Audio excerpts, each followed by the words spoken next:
बातमी आहे लाडक्या बहिणींसाठी आनंदाची, कारण पुढील 2 ते 3 दिवसांमध्ये सगळ्यांना 1500 रुपये मिळणार आहेत। पात्र लाडकींच्या खात्यात पैसे जमा होणार असल्याची माहिती मंत्री अदिती तटकरे यांनी दिली आहे।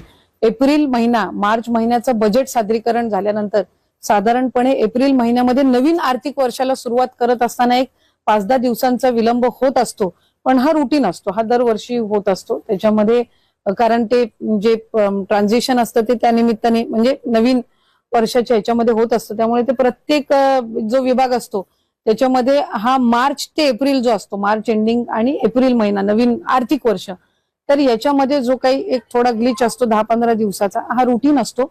पण मानधन कुठल्या महिन्यात हप्ता येण्यास सुरुवात झालेली आहे। आजपासून लाडक्या बहिणींच्या खात्यामध्ये पैसे जमा होणार आहेत। महिला व बालविकास मंत्री अदिती तटकरे यांनी लाडक्या बहिणीसाठी अतिशय आनंदाची बातमी मिळाली आहे। पहा, आता लाडक्या बहिणींना फेब्रुवारी आणि मार्च महिन्याचा जो हप्ता आहे तो आपल्याला येत्या शनिवारी आणि रविवारी पाहायला मिळणार आहे। होय, अतिशय आनंदाची बातमी आहे।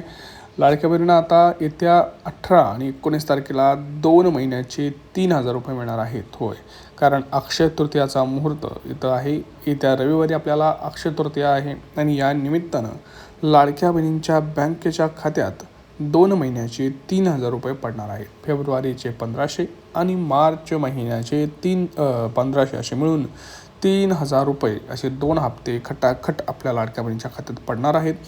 परंतु कोणत्या लाडक्या बहिणींच्या खात्यात 3000 रुपये येणार, कोणत्या लाडक्या बहिणींच्या खात्यात 1500 येणार आणि कोणत्या लाडक्या बहिणींना 1ही रुपया येणार नाही, हे आपण इथं पाहणार आहोत। कारण खूप महत्त्वाची अपडेट आता आपल्याला आलेली आहे, ती आपण पुढे व्हिडिओमध्ये संपूर्ण माहिती पाहणार आहोत।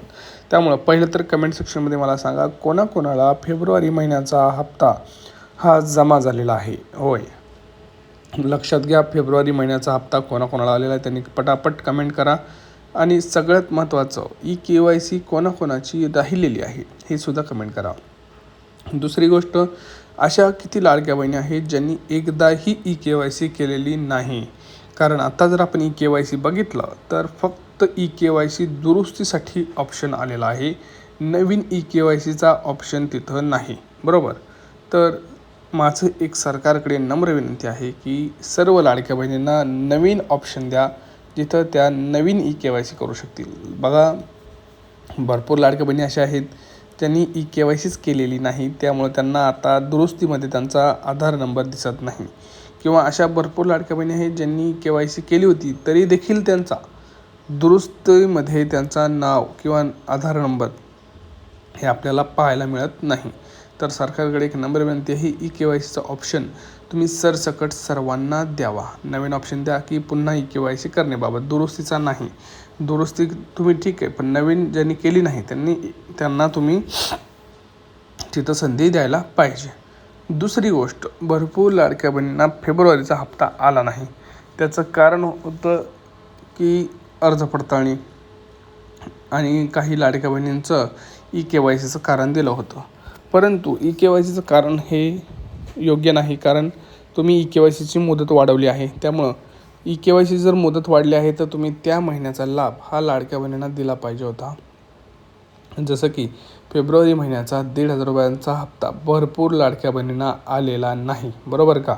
कमेंट्समध्ये सांगा कोणाकोणाला हप्ता आला, कारण भरपूर लाडक्या बहिणींची तक्रार आली की दादा आमचं सगळं बरोबर आहे तरी देखील आम्हाला फेब्रुवारी महिन्याचा हप्ता हा आलेला नाही, त्यांच्या मोबाईलवरती कुठल्याही प्रकारचा मेसेज हा आलेला नाही। आणि त्यांचं एकमेव कारण होतं की EKYC न करणं।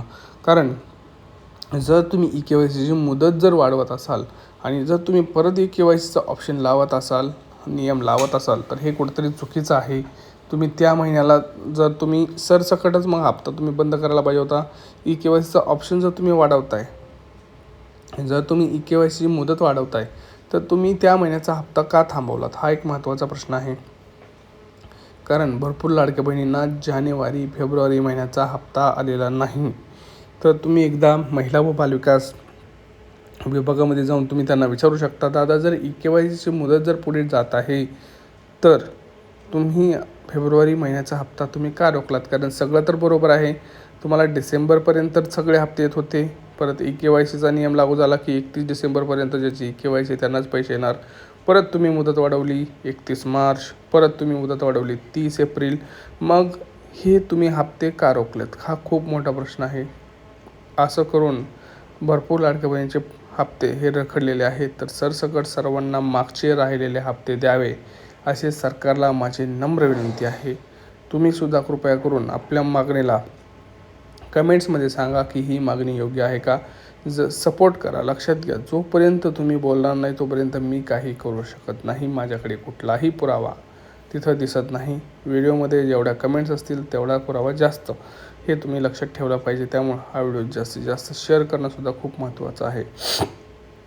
कारण डिसेंबरपासून भरपूर लाडक्या बहिणीचे हप्ते रखडलेले आहेत आणि ही खूप खतरनाक ही आहे परिस्थिती आहे. कारण भरपूर लाडक्या बहिणी खरंच योग्य आहेत, म्हणजे योग्यरित्या त्या सगळ्याकडून त्या नियमात बसत आहेत, तरी देखील फक्त एका चुकीमुळं म्हणजे KYCमुळं त्यांचा हप्ता रखडलेला आहे. ते आता काही योग्य नाही. त्यामुळे हा व्हिडिओ जास्त जास्त शेअर करा. काटेकोर पद्धतीने हे करत असताना कंप्लेंट बेस जात आहोत.